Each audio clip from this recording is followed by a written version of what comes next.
What's going on, guys? Sam Adams here, and welcome to The Drop, which is a weekly series every single Monday right here on the YouTube channel, where I go through the top video game releases of the week and let you guys know what new games are coming out just in case you want to pick up something new. And it is the first week of November, so this pretty much kicks off the month of huge releases where all of the developers push out their products right before Christmas so that everybody can start getting ready to ask for these things on their Christmas list or get them from relatives or just buy them with their Christmas bonuses or whatever. So there are going to be a lot of AAA releases over the next couple weeks, but of course we will be reporting and talking about all of them right here on The Drop. But without further ado, let's go ahead and check out the releases for November the 3rd. First off, Need for Speed coming to the PC, Xbox One, and PlayStation 4. And this is the first Need for Speed game after 2013's Need for Speed Rivals just kind of flopped, and it became clear that the series really needed a good reboot. So this is Need for Speed. There's no subtitles, no underground, no cops versus criminals kind of thing. It's just a Need for Speed game, and it has great looking visuals, deep customization, and 5 different ways to play, which includes the Outlaw, where you can outrun cops and stuff. It includes Style, which is where you can customize your car and make it look really good. You've got Build, to where you can build the perfect car that fits the needs that you have for the game. Speed, which of course is just going as fast as possible. And Crew, which is the kind of social aspect to it, where you can develop this network of other racers around the city, which is Ventura Bay. And there are 6 huge districts to explore, so there's definitely a lot of exploring you can do throughout the game. And it's definitely one of those that you can just kind of wander around and have a good time for hours on end, a lot like Need for Speed Underground 2 was. But hopefully this game brings some redemption to a series that is a huge part of my childhood, because Need for Speed and Burnout were the 2 big racing games that I used to play when I was a kid. But Need for Speed always seemed to be the more official one, the one that seemed to look a little bit better and was more realistic. So hopefully new Need for Speed sticks to that kind of formula, because it was working back then and they just kind of lost it over the years, but I do hope they can get it back.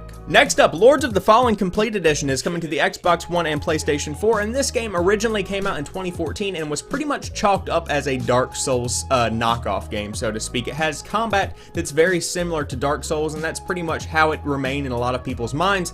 However, the reviewers actually gave it a pretty good rating. You know, it's not that bad of a game. The story is one that's worth checking out, and for the price of this Complete Edition, it's definitely one you should probably look at this holiday season, because it is $29.99.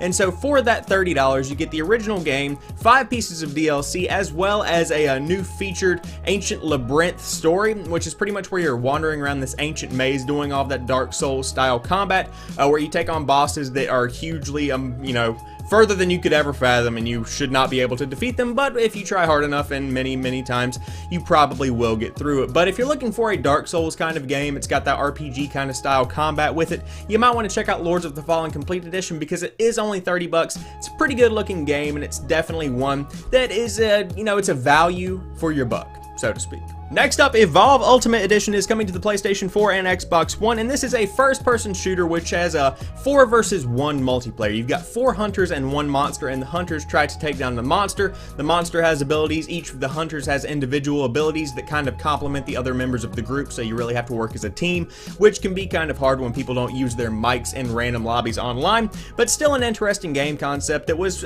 you know, a lot was expected of it whenever it was first coming out, but it never truly came to fruition.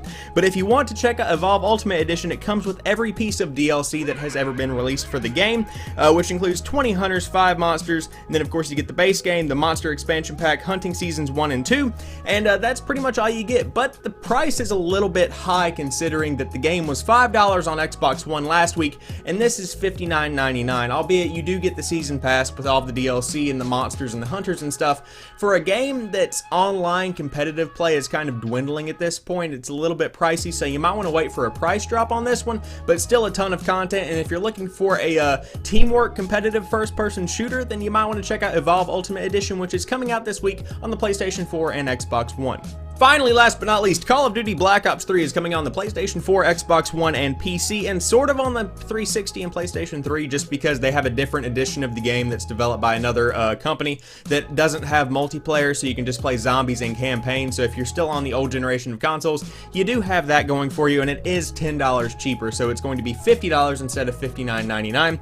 But this is going to be the 12th game in the Call of Duty franchise, and it is one of the best-selling franchises of all time, and it looks like Black Ops 3 is looking to continue that trend because the campaign sounds pretty interesting. Pretty much biotech has evolved to a point where humans are more machine than they are man, and pretty much any ailment you have can be cured. And so now they're facing just kind of, how do we use this in the military? How do we use this in general in everyday life? And it's a very turbulent time as far as technology goes. And of course, as technology has advanced, the defenses for enemies have improved. So you pretty much just have to send in covert soldiers to do all of the dirty work in the military, and that's kind of where Black Ops 3 comes into play. You've got your little group of soldiers like you normally have in a Call of Duty game, and all of the stuff that they get into in the giant explosions, cinematic kind of thing.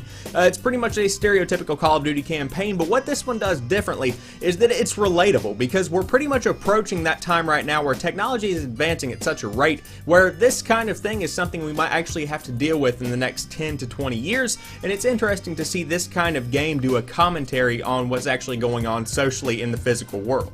Next up, multiplayer. So as far as the movement goes, it's pretty fluid as compared to last year's Advanced Warfare. What Black Ops 3 is doing is that it takes what last year's game did right and combines it with wall running from Titanfall pretty much, and it ends up turning out pretty well. Pretty much you've got your standard boost jumping that we had in Advanced Warfare, but that combines it with wall running, and it all feels very natural and fluid, and you don't really have to do that much learning when it comes to the control scheme.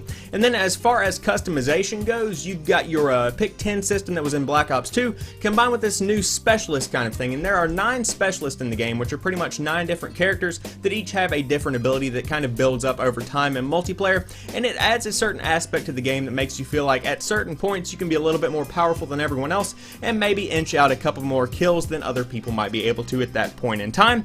But it sounds pretty interesting and it plays really well, because I did try the beta on the PC, PS4, and Xbox One, and they all ran pretty smoothly. I found the game very enjoyable, and I think this is going to be the best multiplayer experience since Black Ops 1. Finally, we have Zombies, which is the third part of any good Call of Duty game that's kind of escalated over the years. It started out as a pretty basic Easter egg style thing in World at War, and then it was really emphasized in Black Ops 1, really emphasized in Black Ops 2. Advanced Warfare did a little thing, and now it's coming back for Black Ops 3. But there are 2 stories in this version of Zombies, and the first is Shadows of Evil, which is where 4 misguided people are miraculous survivors of the zombie apocalypse, and they're all being guided by the Shadow Man. This is that one that has kind of a 50s crime cop style thing going on to it. There's some magic stuff involved. Looks very weird. There's a guy with a nice handlebar mustache, but it sounds like the new version of Zombies is what's going to be included in this version of the story.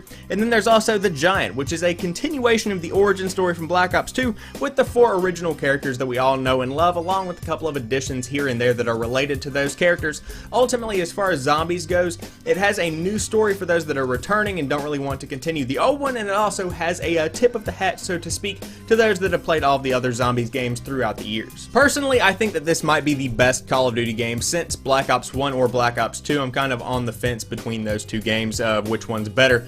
But as far as innovation goes, it definitely has innovation, but it doesn't have too much innovation that scares off the old players. It feels like this game is going to run very smoothly. It sounds like the story is going to be a more interesting story than the past Black Ops games have been, and definitely last year's Advanced Warfare, which was pretty good. But this campaign sounds really interesting. The footage that I've seen seems very promising, and of course Zombies is bigger than ever before, which is becoming a huge part of the Call of Duty experience for a lot of people, and I'm sure that the Zombies players are going to be very happy with this, in addition to the multiplayer players being pretty happy about where the game is going from there. Seems like the specialists add a good bit of substance to the game and a little bit of diversity as far as the gameplay goes in general.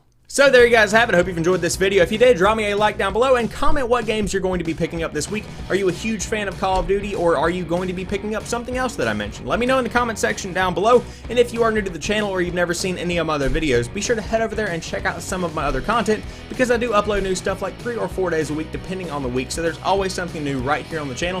Whenever you drop by to watch some videos, be sure to share it so that other people can find my channel. And as always, I want to thank each and every one of you guys for watching this particular video. I'll talk to you soon. Peace.